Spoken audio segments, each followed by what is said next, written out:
Esa es la verdad. Párense y pregúntenle ustedes. No yo, pregúntenle ustedes. Está difícil. Por el poder ejecutivo manejaron y el despacho de la primera dama. Entonces vamos a buscar a otro sitio, cómo aumentarle a los médicos. ¿Qué ustedes? Mira, el despacho de la primera dama manejando un presupuesto. Lo primero es que el presupuesto está subestimado, y aquí tenemos un experto que fue su secretario de Finanzas y que sabe de eso más que yo. Pero lo segundo es que en el presupuesto han metido de contrabando unos empréstitos internacionales que no tienen asignación. Entonces eso es para cuando yo reciba esos cuartos, darle la utilización que quieran. Léase Metro de Santo Domingo, parte 2, Metro de Santiago. Porque este es un país de lo absurdo. Este es el país del pobre con smoking. Un país que es miserioso, enfermo, hambriento, con un metro, que es un lujo, que lo han usado para hacer promoción política y no pueden con él. Ahora va a decir que va a ser de que es gratis ahora en los días navideños. Pero no lo ha puesto a funcionar. Tú verás cuando lo ponga a funcionar. Entonces, este es un gobierno con parón, yo lo he dicho. Con parón. Todo es porque la historia recogerá un día, así como se dice aquí que Lili hizo el tren de Samaná, se dirá que Leonel hizo el tren de Santo Domingo. Oye, pero yo no quiero recordarme de Lili, ¿eh? ¿Alguien quiere recordarse de Lili? ¿Eh?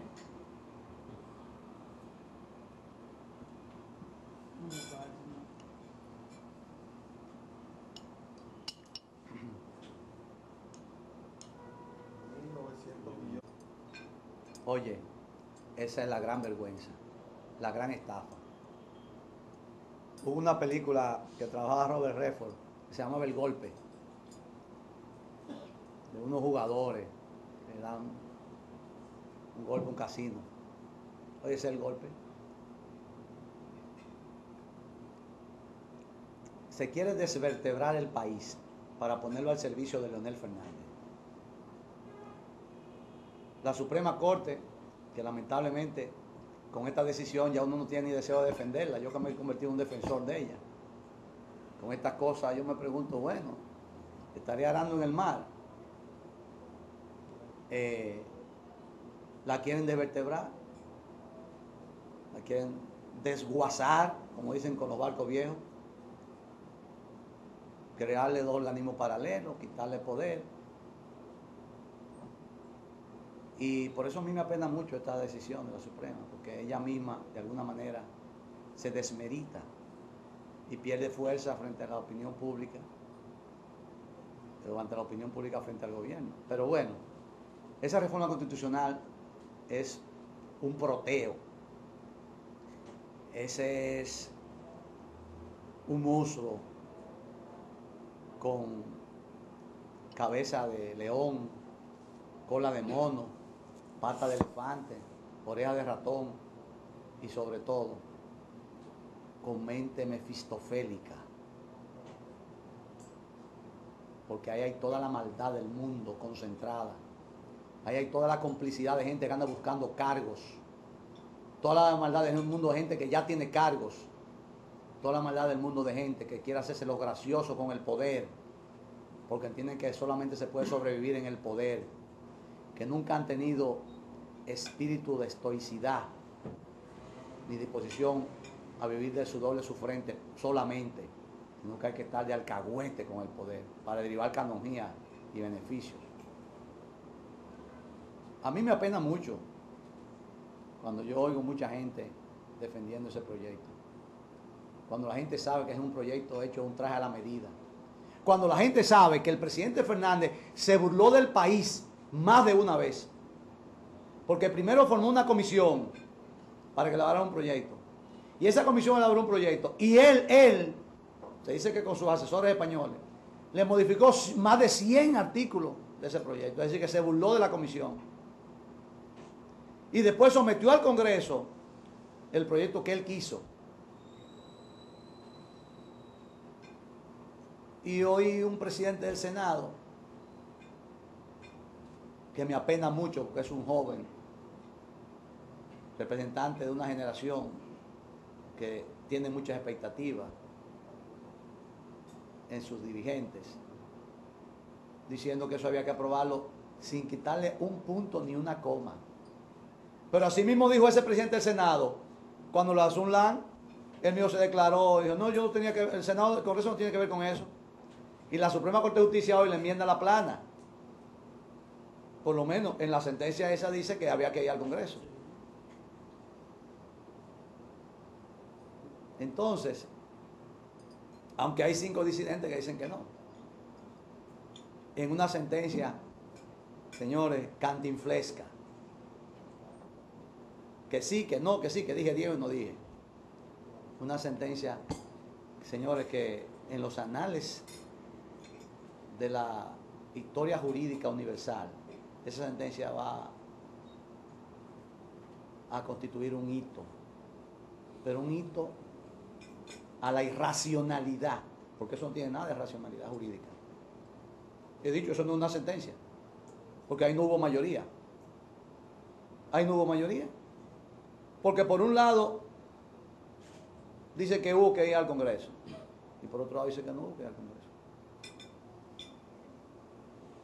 Por un lado declara inadmisible por falta de objeto, por falta de calidad, y por otro lado dicen que por falta de objeto. Por un lado es un recurso inconstitucional y por otro lado es una justificación de un hecho ilícito del poder. Es decir, que en esa sentencia, lo mismo que firma la sentencia diciendo que tenía que ir al Congreso, firma más adelante un salvamento diciendo que no tenía que ir al Congreso. Explíquese usted eso. Sí y no. Entonces, señores, hay un jurista muy famoso, muy reputado en la República Dominicana que se llama Juan Manuel Pellerano Gómez, que escribió un artículo en una oportunidad que se titula El abogado aprendiz de brujo. Decía él en ese artículo que los abogados tenemos que ser brujos porque no sabemos qué va a suceder, porque la jurisprudencia cambia todos los días. Los tribunales todos los días cambian de criterio, interpretan la ley de manera diferente. Entonces los abogados no tenemos cómo afianzar una opinión. Hay que ser brujo, perdón, para saber qué van a pensar ellos en ese momento. Y esta es una sentencia. Fíjense, señores, para que ustedes vean lo más grave de este caso, que no le había mencionado eso. El 3 de enero del año 2002, la Suprema Corte de Justicia evacuó una sentencia que declaró inconstitucional la ley que disponía la necesidad de modificar la Constitución de la República. Ese era el gobierno de Hipólito Mejía. El presidente Mejía apoderó a la Suprema Corte de Justicia en una acción en inconstitucionalidad por vía directa, sobre la base de que esa ley había sido conocida en la Cámara de Diputados en 2 sesiones de 2 días seguidos, sin dejar el día de intermedio que dice la Constitución. Y sin haberla declarado de urgencia, que cuando se declara de urgencia, dice la Constitución, que puede ser conocida en 2 sesiones seguidas. Entonces, como no la declaró de urgencia, esa ley pasaba a ser inconstitucional por violentar el procedimiento. Yo fui el asesor del presidente Fernández, del presidente Mejía en ese caso. Yo fui que le di la opinión, que luego sometió al Congreso Nacional. Y la Suprema Corte de Justicia cogió el criterio mío, planteado por el presidente en su instancia, y declaró inconstitucional la ley.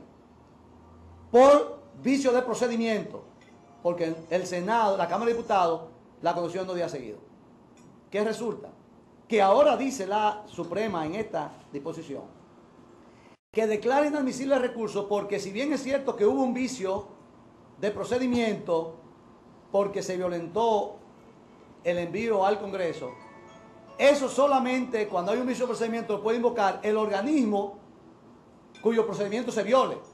Es decir, que esa acción de inconstitucionalidad hubiera prosperado si la interpone el presidente de la Cámara del Senado o el presidente de la Cámara de Diputados. Pero ¿qué pasa? Que en la sentencia anterior del 2002 fue un vicio de procedimiento también, pero quien apoderó a la Suprema no fue el presidente de la Cámara de Diputados ni el presidente del Senado, fue el presidente de la República. Es decir, fue un órgano